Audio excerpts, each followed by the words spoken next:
Today we are honoured to be striking the first circulating coinage of King Charles III.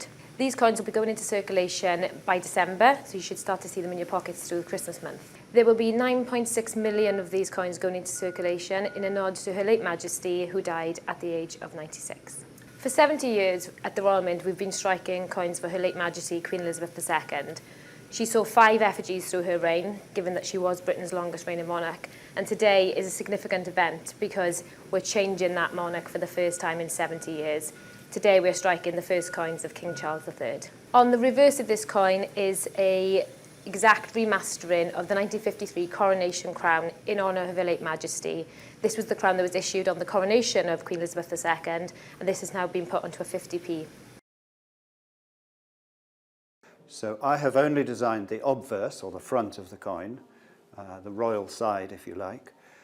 So there is what we call the effigy of the monarch in the centre. He is, in this instance, looking to the left. His mother looked to the right. Every monarch will look in opposite directions to their predecessors. And then for each coin, there will be a slightly varied inscription. What I particularly wanted to do was to have the whole face of the coin working well as a design. So where others might not have, other designers in the past might have been less interested in the inscription and concentrated more on the effigy, I very much wanted to look at both of those working together. First of all, you have to lay out the idea on paper, and that has to be a close impression of the monarch and a potential layout for the inscription that goes around it. That then has to be accepted as the base idea before you can go into modelling the effigy itself in low relief at a larger scale than is used on the coins themselves. The king does have to approve it. You would want to approve it if it was a portrait of you, and understandably he did that. He was happy with it. It goes through various processes at the Mint, and that's even before you can start to model it in 3 dimensions. In very low relief, that then goes through the same approvals procedure. 9.6 million of the 50p pieces are about to go into production, and it's extraordinary just looking at even one of them. They're such perfect objects. Something like half a dozen at least of these coins are produced every second by the machinery, and each one is, as I see it, a little work of art. It's been an extraordinary honour to play a part in producing this work of art. But all those weeks, those months of work, the great collaboration that you have with the designers at the Royal Mint, all of that goes into producing just one piece of metal. If you think of it in those terms, even though there are millions of them, they reproduce again and again exactly that one piece that's only a little bit bigger than the end of your thumb. Well, we're entering a new era. We're entering an era with a new king, and the Royal Mint's part of that is to make the coins for the new reign. And today is about making coins that everyone will see. I suppose as a historical context, years and years ago, the only image of a monarch that you would get, that you would see, pre-printing and so on, was on the coinage.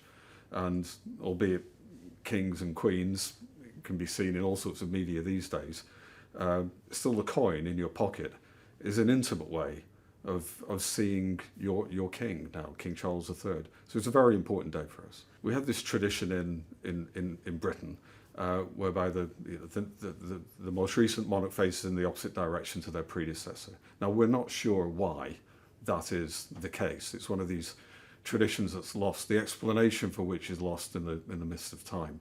But nevertheless, it's there, and it's part of our world, it's part of our lives. And so people will have been very familiar over 70 years with seeing the Queen facing to the right. And when they see the coins of King Charles in their change, when they're buying a newspaper or a pint in the pub, they'll see him facing to the left. And so it goes back almost certainly 300 years. I wish I could give you an explanation, but it's part of our lives. Each succeeding monarch facing in the opposite direction to their predecessors starts around about the 1660s, 1670s, around about the reign of Charles II. James II, his successor, faced in the opposite direction, and it starts from there on. and it's there. It's, you know, the iconography of the new reign is being built as we speak. The cipher is revealed, and the new coinage portrait of the king is revealed, and this is a little detail within that iconography, really. I think the portrait, you know, arriving at a portrait that is a great likeness, that has a degree of dignity to it as well, that makes the king look like a king, as well as look like a man, look like he is today. That's the real challenge in making the coinage of a new reign. There'll be all sorts of other challenges that we'll face as the reign evolves, but that moment at the beginning of a reign to get the likeness as it should be is very, very important. My role here is I run the Royal Mint Museum.